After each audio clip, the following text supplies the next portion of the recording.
तो भाई कल के दिन एक बार फिर से मैं तैयार था अपनी सीएसके वाली स्क्रिप्ट को लेके, क्योंकि एक वक्त पे मेरे को लगने लगा था कि इस मैच को भी सीएसके गंवाने वाली है और मैंने सोच लिया था कि फिर से वीडियो में वही लाइंस रिपीट करनी है कि सीएसके की बैटिंग बहुत खराब है, किसी को खेलना नहीं आता है, बहुत ही वाहियात बैटिंग है। मैंने वही पुरानी पंच लाइंस भी सोच ली थी कि अगर आपको देखना है कि कोई भी मैच जीतते कैसे हैं तो आप किसी भी टीम का मैच देख सकते हैं, लेकिन अगर आपको देखना है कोई भी जीता हुआ मैच हारते कैसे हैं तो आप सीएसके के मैचेस देख सकते हैं। पूरी स्क्रिप्ट रेडी थी, लेकिन उसके बाद एमएस धोनी बैटिंग पे आते हैं और मैच की और मेरी दोनों की स्क्रिप्ट बदल के रख देते हैं।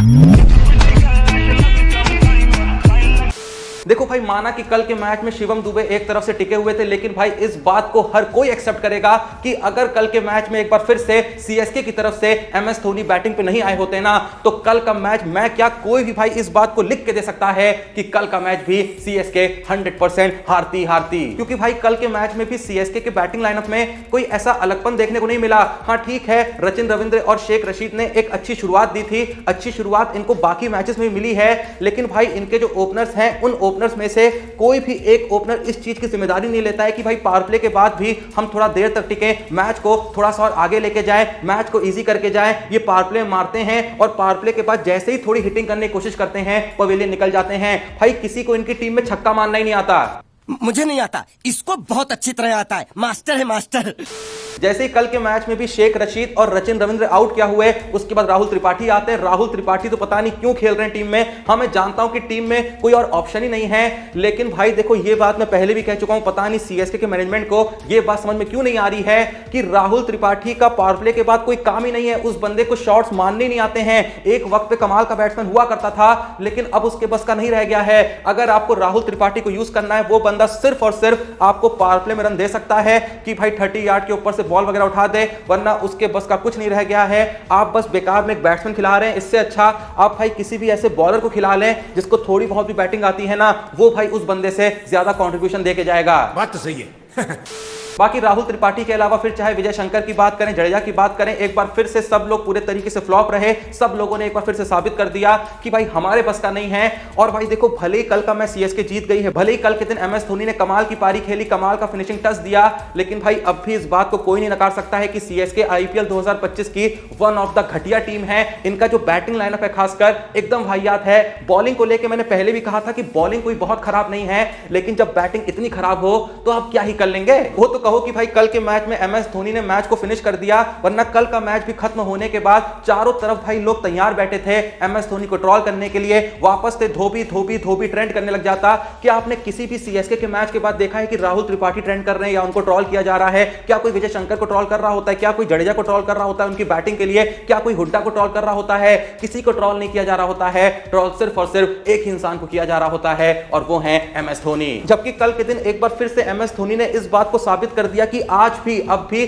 चेन्नई सुपर किंग्स की जो प्लेयर सबसे बड़ी उम्मीद है वो कोई और नहीं, वो वही प्लेयर है। वही प्लेयर जो 44 साल का एक अनकैप्ड प्लेयर है। नहीं, अनकैप्ड प्लेयर नहीं, अनकैप्ड किसान है, अनकैप्ड फार्मर है, क्योंकि पूरे साल तो फार्मिंग ही करते हैं, सिर्फ 2 महीने के लिए आते हैं और उसके बावजूद भी ये बंदा भाई सीएसके की सबसे बड़ी उम्मीद है। सिर्फ इससे पता चलता है कि सीएसके की बैटिंग कितनी बुरे तरीके से घुसी हुई है। धोनी जो है वो टीम की कप्तानी भी कर रहे हैं, धोनी जो है वो कीपिंग भी कर रहे हैं, कैचेस भी पकड़ रहे हैं, स्टंपिंग भी कर रहे हैं। कल तो भैया रन आउट भी कर दिया और साथ में फिनिशिंग भी कर रहे हैं। तुमको पता है एमएस धोनी बहुत ही आराम से थोड़ा सा ऊपर आके तीसरी चौथी पोजीशन पे 40 पे 55, 40 पे 60 वाली पारी खेल के खुद का बचाव कर सकते हैं, लेकिन उसके बावजूद भी 44 साल के होने के बावजूद भी ये बंदा खुद को ऐसी पोजीशन पे लाता है जहां पे खेलना सबसे ज्यादा मुश्किल होता है, जहां पर आते ही आपको चौके छक्के लगाने होते हैं और जहां पर आपको पता होता है कि अगर आप मैच हारेंगे तो भाई ऊपर वाले प्लेयरों की कोई बात नहीं करेगा, सारा का सारा जो दोष है वो आप पर आएगा। लेकिन उसके बावजूद भी ये बंदा उस पोजीशन पे आता है और उस पोजीशन पे आके अपनी पूरी टीम की जिम्मेदारी लेता है। भाई मैं फिर से कह रहा हूं कि MS Dhoni Chennai super Kings के बैटिंग लाइनअप के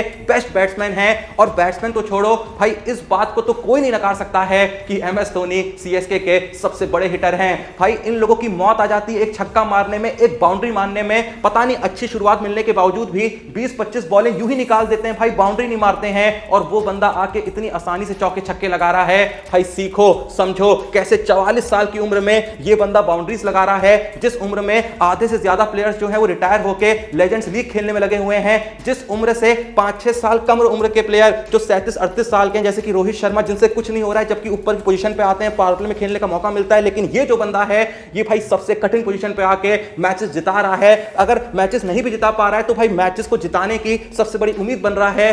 तो भाई बाकी जो ऊपर के प्लेयर्स हैं जो 28 साल के हैं, 30 साल के हैं, 32 साल के हैं, उनको हो क्या गया है भाई। और यहां पर भाई सबसे ज्यादा सोचने वाली बात यह है कि इस बंदे को इंटरनेशनल क्रिकेट से रिटायर हुए 6 साल हो गए हैं। 6 साल से उसने इंटरनेशनल क्रिकेट खेला नहीं है, लेकिन उसके बावजूद भी ये उन प्लेयरों को मार रहा है, उन प्लेयरों को फेस कर रहा है, उन बॉलर्स को फेस कर रहा है जो आज भी इंटरनेशनल क्रिकेट में एक्टिव हैं। पर भाई उसके बावजूद भी टीम में इतने गड्ढे प्लेयर्स भरे हुए हैं जिनसे कुछ नहीं होता है, जो सालों साल डोमेस्टिक क्रिकेट खेलते हैं, कई लोग तो इंडियन टीम को रिप्रेजेंट कर चुके हैं, पर उसके बावजूद भी ये इतने वाहियात हैं कि सालों से एक बाउंड्री पड़ती नहीं है। और किसी से अगर गलती से एक आध बाउंड्री पड़ भी गई और वो एक आध बाउंड्री मारने के लिए भी कम से कम इनके 2-3 कैचेस ड्रॉप होने चाहिए, तब जाके 2-3 बाउंड्रीज मारते हैं। 2-3 भी नहीं मारते हैं भाई, हर बैट्समैन एक आध बाउंड्री मारता है और फिर चला जाता है। और भाई देखो यहां पर एक बहुत ही इंपॉर्टेंट बात कहना चाहूंगा, ये जो बात है जो सच्चे क्रिकेट फैंस हैं वही इस बात को समझ पाएंगे। जो कल के दिन मैच हुआ ना, जिस तरीके से एमएस धोनी ने खेला, जिस तरीके से एमएस धोनी ने मैच को फिनिश करा, जिस तरीके से एक के बाद एक बाउंड्रीज लगाई, असल में इन्हीं मोमेंट्स के लिए हम क्रिकेट देखते हैं, इन्हीं मोमेंट्स के लिए हम आईपीएल देखते हैं। फर्क नहीं पड़ता कि पॉइंट्स टेबल पे सीएसके कहां है, लेकिन भाई देखो सीएसके जहां भी हो, जब ऐसे मोमेंट्स देखने को मिलते हैं, ऐसे मैचेस देखने को मिलते हैं, तब लगता है कि जीवन में खुशी आई है। और क्रिकेट हम देख क्यों रहे हैं? खुशी के लिए तो देख रहे हैं। कौन सा धोनी हमको पैसा दे रहे हैं, कौन सा आईपीएल वाले हमको पैसा दे रहे हैं? हम आईपीएल देखते हैं एंटरटेनमेंट के लिए, फिर चाहे टीम कोई भी जीते आईपीएल ट्रॉफी, फिर चाहे टीम कोई भी पॉइंट्स टेबल पे कहीं भी हो, भाई देखो मजा आना चाहिए, और कल के मैच में मजा आया। और भाई देखो यहां पर मैं ये भी कहना चाहूंगा कि कल के मैच के बाद लखनऊ सुपर जायंट्स को यहां पे शर्म आनी चाहिए कि वो लोग सीएसके से हारे हैं। जी हां, मैं यहां पर सीएसके की इंसल्ट कर रहा हूं, क्योंकि भाई इंसल्ट करने लायक टीम है। ऐसा नहीं है कि सीएसके से मुझको कोई हेट है, तुमको मेरे चेहरे पे फिलहाल खुशी नजर आ रही होगी ना, तो ये खुशी जो है वो तो भाई धोनी की बैटिंग देख के आई है चेहरे पे, धोनी ने जिस तरीके से मैच को फिनिश करा है। लेकिन भाई मैं फिर से कह रहा हूं, इस बात को नकारना नहीं चाहिए कि सीएसके की बैटिंग लाइनअप आईपीएल 2025 की वर्स्ट बैटिंग लाइनअप है। भाई कल के मैच में भी 6 ओवर में लगभग 60 रन जड़ दिए थे, लेकिन उसके बावजूद भी, पावर प्ले खत्म होने के बावजूद भी, जो बॉल और रन्स के बीच अंतर था ना, वो भाई अंतर आखिरी ओवर्स आने तक कम ही नहीं हो रहा था। वो अंतर बना हुआ है, बढ़ जा रहा है, लेकिन कम नहीं हो रहा है। भाई बीच के बैट्समैन टीम में रखे क्यों हैं? किस लिए रखे हैं? 8 बॉल पे 9 रन मारने के लिए, 9 बॉल पे 10 रन मारने के लिए, 13 बॉल पे 12 रन मारने के लिए। और दुबे जो इतने लंबे वक्त से टिके हुए थे, हाँ ठीक है उन्होंने भी योगदान दिया है, पर भाई वो बंदा भी आखिरी के 2 ओवर से पहले अपनी स्ट्राइक रेट को 100 के नीचे रखा हुआ था। तो फिर भाई ऐसा तो कोई भी खेल सकता है, कोई भी बॉलर खेल देगा, तुम्हारी जरूरत क्या है टीम में? बाकी जो भी कहो यार, एमएस धोनी ने वो जो एक हाथ से छक्का लगाया था ना, कसम से भाई फीलिंग आ गई थी मेरे को। जलवा है हमारा। मैं फिर से यहां पे एट लास्ट यही बात कहूंगा कि भाई देखिए इस मैच के बाद बिल्कुल भी ये उम्मीद मत लगाइएगा, खासकर जो सीएसके फैंस हैं, कि चेन्नई कुछ यहां पे पलटवार कर देगी। भले ही धोनी कप्तान बन गए हैं, भले ही धोनी ने मैच फिनिश कर दिए हैं, लेकिन भाई एक प्लेयर के बलबूते टीम नहीं जीतती है। कुछ टीमें जीत भी जाती हैं। लखनऊ जो है वो भाई कई मैचेस निकोलास पुरन के भरोसे जीत रही थी, लेकिन भाई बाकी प्लेयरों को कुछ तो करना पड़ता है ना। कभी कभी मरकरम चलते हैं, मिचेल मार्श चलते हैं, कल के दिन ऋषभ पंत चल गए, तो भाई ऐसा काम सीएसके में कोई नहीं कर सकता है। क्या आपको लगता है किसी मैच में अचानक से विजय शंकर जो है वो अर्धशतक मार देंगे 30 बॉल पे? क्या आपको लगता है राहुल त्रिपाठी किसी मैच में पगला जाएंगे? ऐसा भाई हो ही नहीं सकता है। और भाई मैं लिख के दे रहा हूं, अगर किसी मैच में चेन्नई के जो ओपनर्स हैं ना वो भाई 40 रन के अंदर निकल गए तो भाई सीएसके का काम तमाम है, कोई कुछ भी नहीं कर सकता, धोनी भी कुछ नहीं कर सकते। और भाई चेन्नई वालों को ना अपनी ये गलतफहमी दूर करनी होगी कि जडेजा जो है वो टी20 के बैट्समैन हैं। हाँ ठीक है, एक वक्त पे हुआ करते थे, डिसेंट कॉन्ट्रीब्यूशंस दे भी जाते थे, लेकिन अब आपको जडेजा की इमेज ऐसी माननी होगी कि ये बंदा सिर्फ एक बॉलर है, बॉलिंग में अब भी कमाल कर सकता है, फील्डिंग में तो बहुत ही कमाल कर सकता है, और बैटिंग में जरूरत पड़े तो थोड़े बहुत रन कंट्रीब्यूट कर सकता है। लेकिन आप इस बैट्समैन के भरोसे मैचेस नहीं छोड़ सकते हैं। ये बात मेरे को समझ में आ गई है, चेन्नई वालों को शायद समझ में तो आ गई होगी, लेकिन वही बात है, ऑप्शन भी क्या है। तो आने वाले सीएसके के मैचेस में ये उम्मीद लगा के मत बैठिएगा कि सीएसके जो है वो इस जीत को अपनी कंटिन्यू रखेगी, आने वाले मैचेस भी जीतेगी, जीत भी सकती है, लेकिन ज्यादा यहां पर उम्मीदें लगा के मत बैठिएगा।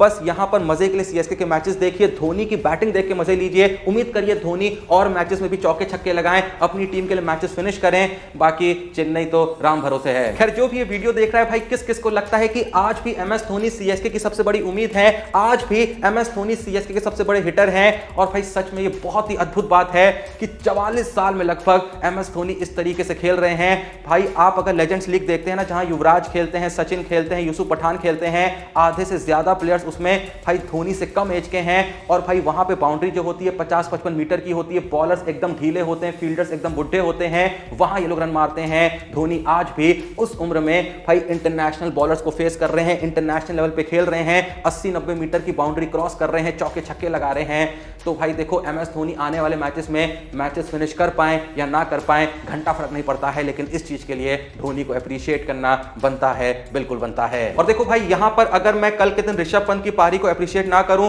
तो बहुत बड़ी जाती होगी। ऋषभ पंत ने कल के दिन एक अच्छा कमबैक करा, कप्तानी भी कमाल की कर रहे थे, जिस तरीके से उन्होंने एडियन मरकरम को यूज करा, भाई जिनसे अभी तक बिल्कुल ही बॉलिंग नहीं कराई थी, उनको जिस तरीके से इस्तेमाल करा, भाई वो एक लाजवाब मूव था। लेकिन असल में ऋषभ पंत ने एक बहुत बड़ी गलती भी करी कि अपने भाई सबसे बड़े बॉलर को उन्होंने पूरे ओवर ही नहीं कराए। वो रवि बिश्नोई जिन्होंने 3 ओवर में 18 रन देके 2 विकेट लिए थे, भाई उनको बॉलिंग ही नहीं दी, खासकर तब भी नहीं दी जब एमएस धोनी बैटिंग पे आ गए थे। भाई मेरे को लग रहा था कि ऋषभ पंत ऐसा कर क्यों रहे हैं। और कहीं ना कहीं मैच खत्म होने के बाद एमएस धोनी जब ऋषभ पंत के पास जाते हैं तो उनसे कुछ बातचीत करते हुए दिखते हैं, उनको कुछ समझाते हुए दिखते हैं। ऐसा लग रहा था कि वो पंत से यही कह रहे हैं कि भाई तूने बिश्नोई के ओवर क्यों नहीं कराए। और मैच खत्म होने के बाद इवन जो लखनऊ के मालिक हैं संजीव गोयनका, वो भी धोनी से बातचीत करते हुए दिख रहे थे। शायद वो यही कह रहे होंगे कि यार धोनी भाई अब भी तुम्हारा गुस्सा जो है वो खत्म नहीं हुआ है, तुमको मैंने एक बार राइजिंग पुणे सुपर जायंट्स की कप्तानी से क्या हटा दिया, तुम तो आज भी हमसे बदला लेने में लगे हुए हो। अच्छा लगता है मुझे, बहुत मजा आता है।